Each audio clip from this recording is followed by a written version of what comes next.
السلام علیکم ورحمۃ اللہ وبرکاتہ۔ الحمدللہ رب العالمین والصلاة والسلام علی رسول اللہ، اما بعد۔ اللہم صلی وسلم علی نبینا محمد وبارک وسلم علیہ۔ اللہ تعالی ہم سب کو جتنے بھی فتنے رونما ہو رہے ہیں ان تمام فتنوں سے محفوظ فرمائے۔ جیسا کہ آج آپ سب نے دیکھا ہوگا، بلوچستان کے اندر میاں بیوی کو قتل کر دیا گیا۔ کیوں قتل کیا؟ کہ ایک عورت نے اپنی پسند کی شادی کی۔ تو یہاں پہ پہلا سوال یہ پیدا ہوتا ہے کہ اگر مرد کو حق حاصل ہے پسند کی شادی کرنے کا، تو عورت کو معاشرے کے اندر یہ حق کیوں نہیں دیا گیا؟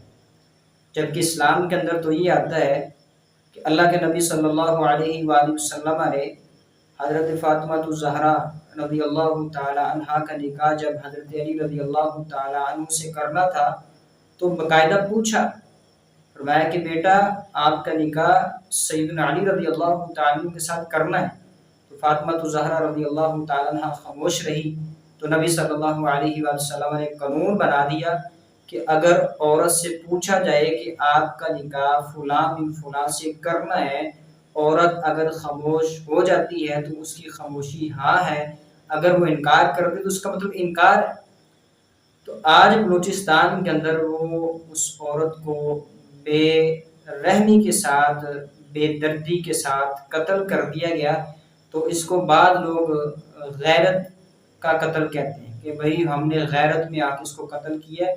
یہ غیرت میں آ کے قتل کرنا نہیں بلکہ یہ بغیرتی ہے، یہ اسلام کی حدود کو پامال کرنا ہے۔ اللہ اور اس کے رسول صلی اللہ علیہ وآلہ وسلم نے یہ ہمیں پرمیشن اجازت دی نہیں کہ ہم جو ہے وہ قتل غیرت، کسی کو غیرت کی وجہ سے قتل کر دیں۔ بھائی ٹھیک ہے اس نے شادی کر لی تو اس کا مطلب یہ تو نہیں تھا کہ آپ ان کو قتل کر دیں۔ اب دونوں کو قتل کر دیا، نقصان کیا ہوا کہ آپ اسلام کے بھی آپ مجرم ہیں اور قانون کے بھی مجرم ہیں کہ آپ نے قانون کو ہاتھ میں لیا اور اسلام کو بھی آپ نے ہاتھ میں لیا۔ قتل غیرت کا اسلام کے اندر کوئی بھی جو اس کی کوئی حیثیت نہیں کہ بندہ غیرت میں آ کر کسی کو قتل کر دے، بہن کو کر دے، بھائی کو کر دے۔ تو بھائی جہاں پہ مرد کو، لڑکے کو حق حاصل ہے اپنی پسند کی شادی کرنے کی، وہی عورت کو بھی ہے۔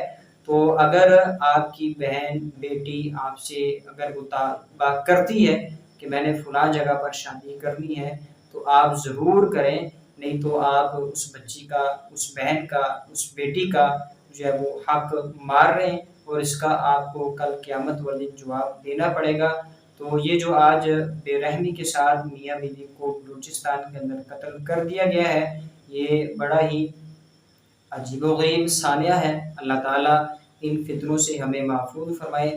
یہ سارے جو واقعات ہیں یہ قرآن اور صحیح احادیث سے دوری کا نتیجہ ہے۔ جب ہم دین سے دور ہوتے ہیں تو ایسے معاملات پیدا ہوتے ہیں۔ تو اللہ سبحانہ و تعالیٰ ان مرنے والوں کے ساتھ اپنی شفقت فرمائے، اپنی رحمت فرمائے۔ اور یہ جو ماں باپ زندہ ہیں، بھائی زندہ ہیں، ان کے لیے سبق ہے کہ آپ جب بھی آپ کہیں بھی اپنی بہن بیٹی کا رشتہ کریں پہلے پوچھیں، اگر تو وہ راضی ہے تو آپ ضرور کریں، اگر راضی نہیں ہے تو اپنی بہن بیٹی کے اوپر کسی قسم کا تشدد، ظلم نہ کریں، اس کے ساتھ زیادتی نہ کریں۔ اللہ سبحانہ و تعالی ہم سب کو صحیح معنوں میں کتاب و سنت پر عمل کرنے کی توفیق عطا فرمائے۔ نبی مکرم جناب محمد رسول اللہ صلی اللہ علیہ وسلم نے جو عورت کو مقام دیا، عزت دی، وہ اسلام سے پہلے نہیں تھی۔ اسلام نے عورت کو عزت بھی دی ہے، مقام بھی دیا ہے۔ تو ہمیں بھی اسلام کے اندر رہ کر ان چیزوں کو مد نظر رکھ کر اپنی بہنوں کو، بیٹیوں کو ان کا مقام دینا ہے، ان کی عزت دینی ہے۔ تو اللہ تعالیٰ ہم سب کو ان فتنوں سے محفوظ فرمائے، صحیح معنوں میں کتاب و سنت پر عمل کرنے کی توفیق عطا فرمائے۔ ھذا ما کان عندی واللہ اعلم بالصواب۔ السلام علیکم ورحمۃ اللہ وبرکاتہ۔